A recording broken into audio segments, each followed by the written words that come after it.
Selam dostlar. Bugün Manhattan'dayım. Özel bir yer için geldim Manhattan'a. Çok fazla aslında gelmiyorum Manhattan'a. Trafikten, kalabalıktan dolayı. B&H Photo'ya gidiyorum. B&H Photo, fotoğraf, video, film ekipmanlarının satıldığı bir yer. Önemli bir yer bu arada.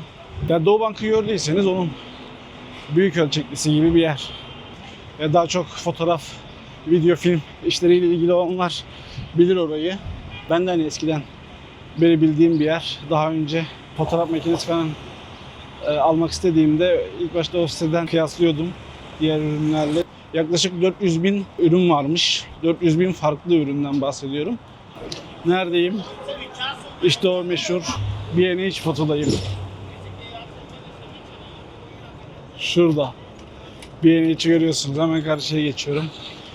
Billy and Herman ya da bilmiyorum. Doğru telaffuzunu bilmiyorum ama işte o meşhur B&H Photo. Şu sinema severlerin, fotoğrafçıların, videocuların meşhur yeri. Şimdi izin alacağım. Umarım içeride video çekimine izin vardır. Burası bu arada online da satış yapıyor. Kendiniz de gelip alabiliyorsunuz. Evet arkadaşlar, meşhur B&H'e girdim sonunda. Şöyle video kurgu yapabileceğiniz sistemler var. Fiyatları bak şurada yazıyor. Bu Blackmagic, Smaller Rig falan şu ekipman. Şöyle göstereyim. Tripodun fiyatı da yazıyor. Bu arada şey çok iyi. Her şeyin üzerinde fiyat var. Her şeyin. Renklendirme paneli. Şunun ne olduğunu bilmiyorum. Bu sinemacılar daha iyi anlar. Ama burada şey var. Kurgu programı falan açık. Şöyle bir şey var. Yani şöyle görüyorsunuz. Bunlar hep şeyler için hazırlanmış bu arada. Vloggerlar falan için hazırlanmış büyük bir ihtimal. Şurada Atomos marka ekran var. Kablosuz. Şurada hazır bilgisayar satılıyor. Şimdi şurada şey var. Bu filmcilerin izleme ekranlarından var. Fiyat şöyle.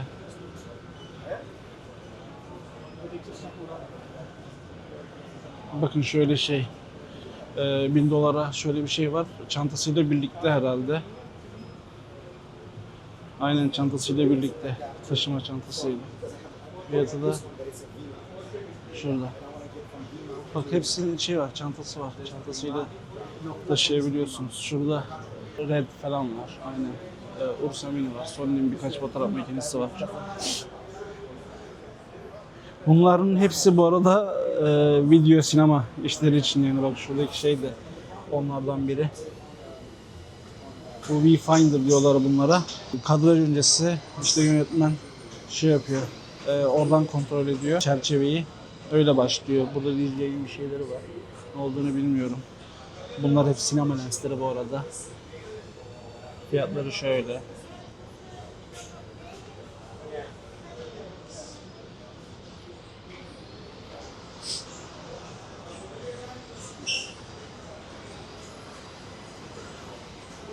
Bunlar hep Blackmagic.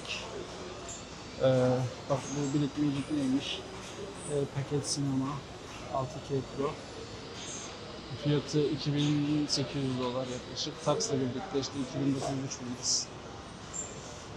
2900-3000. Yani burada bir de şey seti şey yapabiliyorsunuz. Yani direkt kurulu görüyorsunuz ve aklınızdaki şey neyse ona göre bir set kurabiliyorsunuz. Çok iyi o açıdan. Gerçekten çok iyi. Bunların hepsi Blackmagic sanırım. Şurada GVC var. Burada tripodlar var. Bunların hepsi Smaltic. Bu Smaltic iyi marka bu arada. Bende de birkaç bir şey var. Bak burada Red var.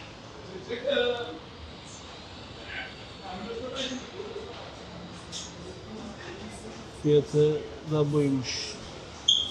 3000 dolar. Çok uygun. Red'in bu kadar uygun olduğunu bilmiyordum. Şurada Red'le çekilmiş sahneler var zaten. Şu ekipmanı şöyle tek tek fiyatını yazmışlar. Mesela bu şey üzerindeki ekran touch screen. Bu kameranın kendi fiyatı. Bu şey panın fiyatı üstündeki, yani şu şeyin fiyatı. Şu neymiş? Bu da şey bataryanın fiyatı, adaptörün fiyatı. Adaptörden kastı neyi bilmiyorum. Yani şu herhalde aynı. Şu üzerindeki adaptör aynı. Çok iyi. Ya bilmiyorum ben Türkiye'de hiç daha önce böyle bir şey görmedim. Şu mesela Canon'un ürünü. Set halinde fiyatı şu, yanlış anlamadıysam.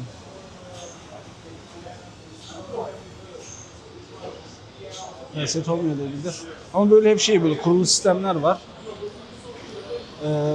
Burada ledler var.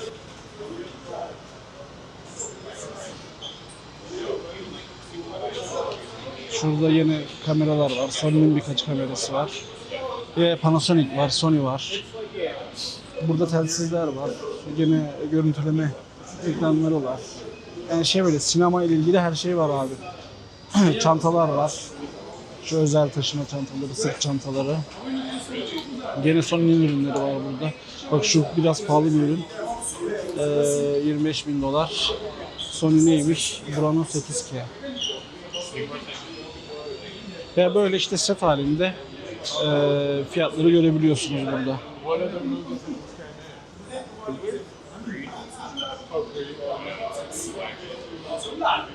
Bir de bak şu üstte şeyler var. Mesela buradan ürünü sipariş verdiniz, aldınız ürünü. Şuradan atıyorum ya da şuradan. Hemen bu üstteki rayları görüyorsunuz. Şöyle göstereyim. Şuradan aldığınız ürünü adam sepete koyuyor. Şu bantları takip ediyor sepet. Satın alma bölümünden teslim alıyorsunuz. Çok ilginç bir şey. Burada Empire State'in maketi var. Güzel maket bu arada. Mükemmel bir sistem var gerçekten de dostlar.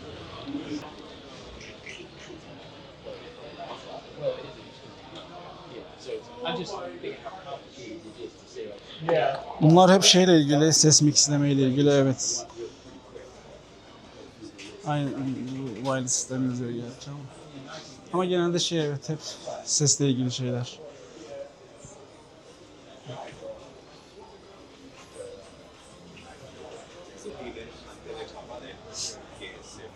Şurada 3D yazıcı var. Fiyatı da bu. Bak, bu daha profesyonel bir şey. Şöyle göstereyim. 1500 dolar. Burada hazır bilgisayarlar var.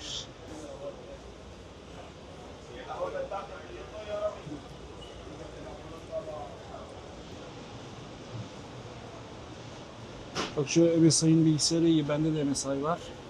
Bunda fiyat yazmamışlar herhalde. Fiyat. Burada var. Şu yarış oyunları sevenler için kurulmuş bir şey. İyi bir setup bu arada. Burada var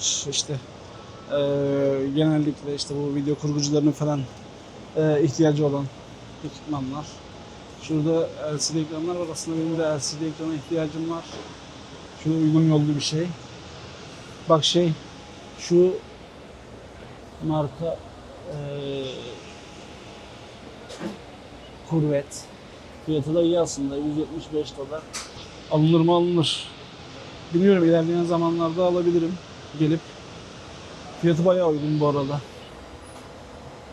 Yani 15 dolarlık bir indirim var. Çok bir şey değil ama uygun.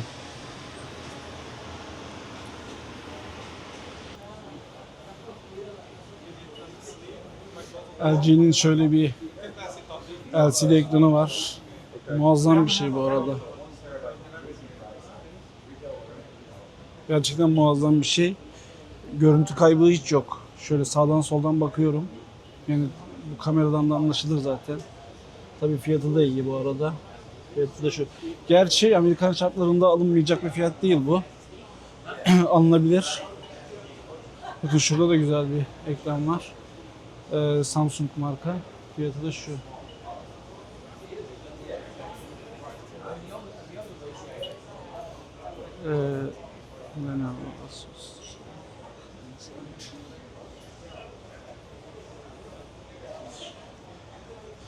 Bendeki MSI Şunlardan biri herhalde. Şu olabilir.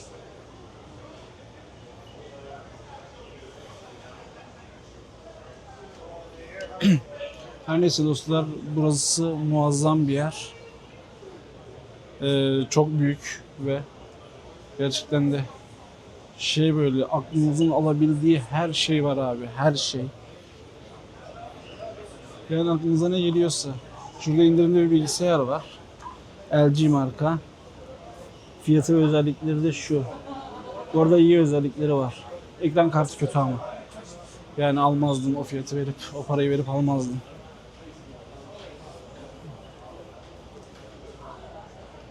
Bakın bu daha iyi.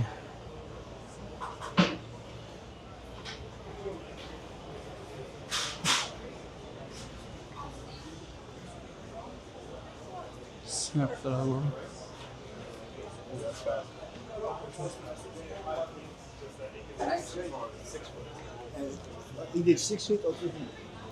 Benim şeye ihtiyacım var. Neye ihtiyacım var? Instagram ihtiyacım var. Ve belki bu Osmo paket içinde bakarım. ND filtre. Burada var, bu para flashlar falan var. Flaşörler var. Fotoğrafçılık için daha çok. Aynen şeyler var bak. Flashlar işte, alıcılar, vericiler, zamanlayıcılar vesaire. Yani daha çok fotoğraf işleri için. Şurada ışıklar var.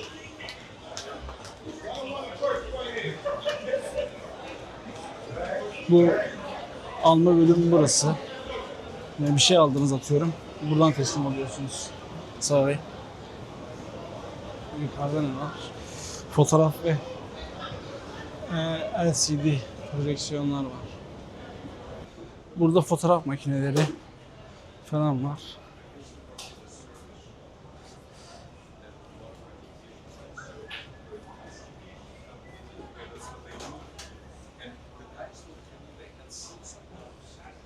Tripodlar. Şöyle eski tarz fotoğraf makineleri var. Şöyle eski video kameralardan var. Yo, onlar yeniymiş bu arada, Canon'un falan. Lensler var. Şöyle. Müzelik eşyalar herhalde. Bak bu Hasselblad çok pahalı ve ünlü bir marka. Onun kameraları. Şöyle. Muhtemelen şu film makinesi. Yani video için. Şu fotoğraf makinesi.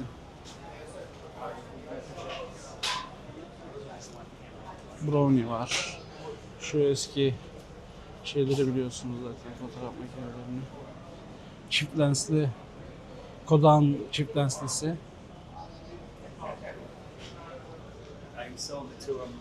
Robert.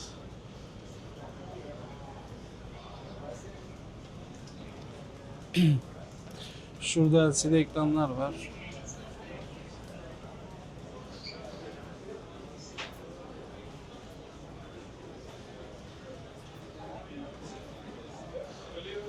Lumix'in bölümü. Mesela almak isterseniz abi, şöyle fiyatlar ve kameralar.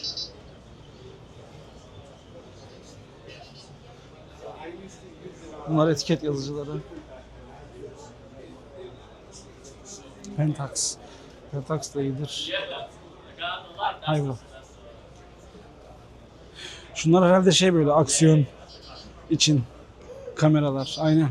Su altı vesaire ya da işte tozlu topraklı yerler için. Şu çok uygun değil gibi ama bunlar öyle. Muhtemelen aynen. Özellikle şu mavi olan. Lensler var.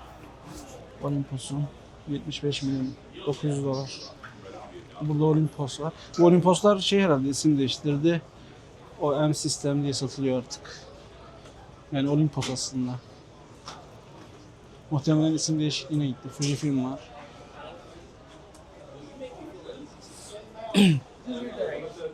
Sony'nin bölümü. Bilmiyorum, belki bir tane şöyle bir şey alırım. Ama şu an ihtiyacım yok tabii. Burada taşıma ekipmanları.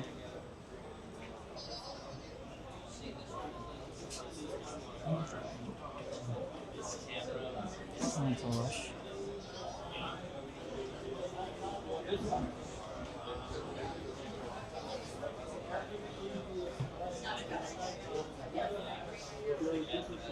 Bu harbi kamera çantası. Sağlam. Bayağı sağlam. Fiyatı şu. 510 dolar. Bakalım ne var. Burası Canon'un bölümü. Neymiş? R3 diyor. Bu R3'ü daha önce hiç görmedim. 2100 dolar. Bu R6 Mark 2. 3000 dolar. Burada şey var, hard diskler var, taşınabilir. Ne bak, burada şey var, gimbal'lar var.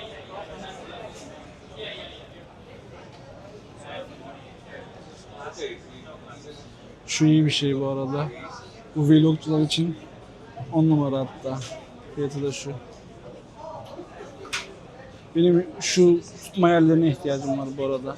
Şu natural değil mi? Yok, değil.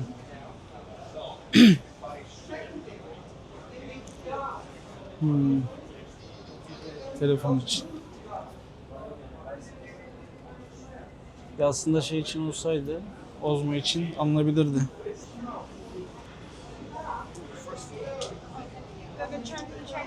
Meta gözlükler.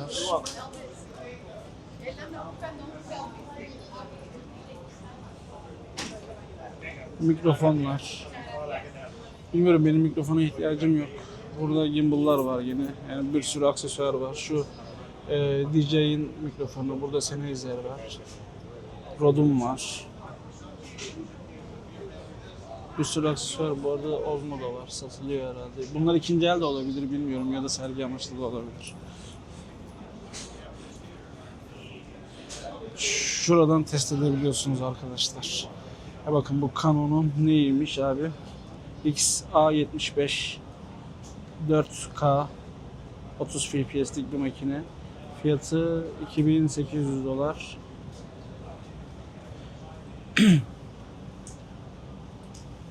Yani buradan test edebiliyorsunuz ürünü. Şöyle. Burada da var. Bu Sony galiba. Lumix'miş. Burada drone'lar var.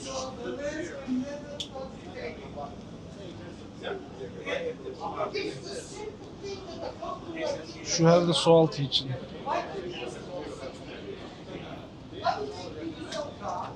DJI'nin şu büyük drone'larından.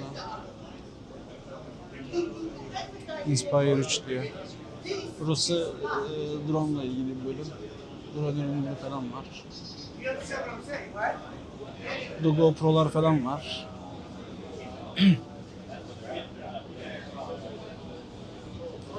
El kameraları. Bak, Insta 360 X4. Fiyatı 424 dolar. Şu markaları bilmiyorum ne olduğunu.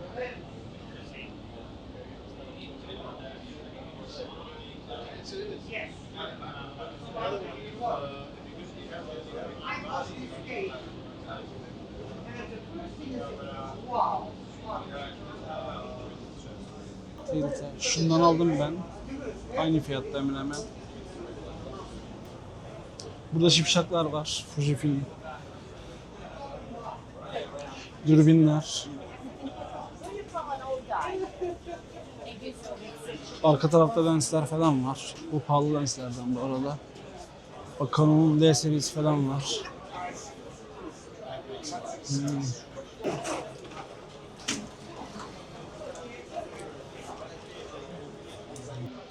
Sinema lensleri bu arada.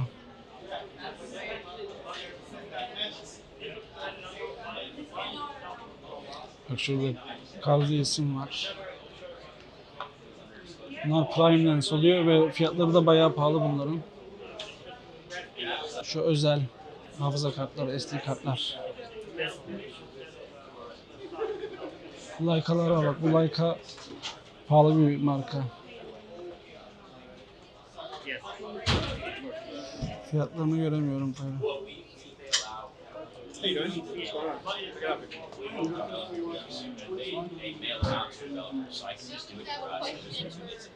Burada montlar var, yıllılar var. İkinci el falan olabilir, bilmiyorum. Şöyle ekranını göstereyim, bilmiyorum doğru mu yapıyorum ama. Burada da hep şey var, genelde canlı yayınla ilgili şeyler herhalde. Aynen. Canlı yayın şeyleri. Yes, perfect. Anything else? Thank you so much. That's it. Abi bu tarz şeyler önemli. Çünkü gerçekten de ekran kırıldı mı çöp yani o ürün. Bir işe yaramaz. O yüzden ekran koruyucu şart. Ne alırsanız alın abi, ekran koruyucusunu da alın. Şöyle siparişi veriyor abi, istediğiniz ürünü. Gidiyorsunuz ilgili banttan, yani yönlendiriyor sizi. Oradan da ödemesini yapıp satın alıyorsunuz. Ben en çok şu sinema kameralarının olduğu bölümü sevdim. Bak burada var, şu yayıncılar için uygun ekipmanların olduğu bölüm. Neumann. Bu markayı bilmiyorum. Mikrofonlar, kulaklıklar. Şöyle. Ya bak, şu seti almaya kalksan abi, şu gördüğün her şeyi almaya kalksan, bakın. Görüyor musunuz? Gidiyor. Birisi bir sipariş vermiş. Teslim alma bölümüne gönderdi onu. Ya şunların hepsini almaya kalksan abi, bakın yani fiyatlar şu. $200. Şu kulaklık $150. Bu neymiş? Şu ses miksajı $700. Şu $500. Şu ekran $1200. Ya şuymuş şunun fiyatı herhalde, bilmiyorum. Ya toplasan şurası yaklaşık bakayım $3000 falan. Ya burada $3000 gerçekten. Yes, perfect. Yes. Yani ben böyle siparişi verdim. Bir fiş verdiler. İşte geldim, buradan teslim alacağım. Sıraya girip. Şunu aldım.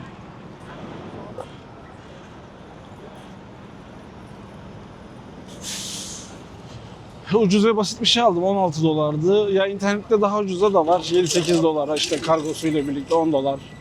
Ama kalitesini falan bilmiyorsun. Bu direkt Insta360'ın kendi ekran koruyucusu. $16, bir şey de değil. Nihayet arabaya ulaşabildim ama bu sefer de trafik var. Önemli değil. Güzel bir gündü. İyi bir gün geçirdim. Uzun zamandır gitmek istediğim bir yere gittim. Her neyse dostlar, bir Manhattan videosunun daha sonuna geldik. Bir sonraki videoda görüşmek üzere. Kendinize iyi bakın. Videoyu beğenip abone olmayı unutmayın. Görüşürüz.